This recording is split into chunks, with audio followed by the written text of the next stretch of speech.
কথা, তারা যেখানে সেখানে মলমূত্র ত্যাগ করে না। তাই বুঝি তারা এত সব কিছু করে? জানো তো ভাই, আমার না বড় দুঃখ। আমার গ্রামের লোকেরা এতটাই নোংরা যে তারা যেখানে সেখানে আবর্জনার স্তূপ করে রেখেছে। যেখানে সেখানে খোলা জায়গায় রাস্তাঘাটে মলমূত্র ত্যাগ করে। সুলভ শৌচালয়ের ব্যবস্থা করা হয়েছে। সুলভ শৌচালয়ের প্রত্যেকটি জিনিসেতে বাড়ি বাড়িতে পৌঁছে দেওয়া হচ্ছে। হাত খাবার আগে সাবান দিয়ে ভালো করে ধোয়া, সবকিছুই তো সরকারিভাবে বলা হচ্ছে। তোমাদের গ্রামে চলো এই পৃথিবীর যত গ্রাম শহর সবাইকে নির্মল করে তুলতে আমরা একসাথে গাই।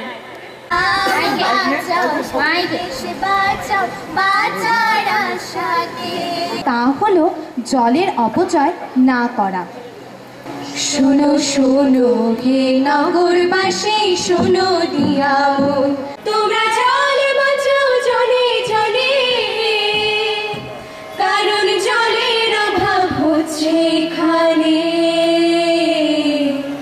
জল যে দামি জিনিস জীবনের জন্যে, জল যে দামি জিনিস জীবনের জন্যে।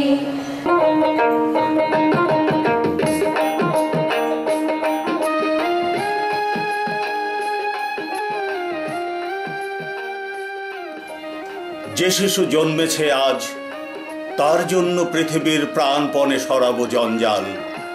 এ বিশ্বকে এই শিশুর বাসযোগ্য করে যাব আমি। নবজাতকের কাছে এ আমার দৃঢ় অঙ্গীকার।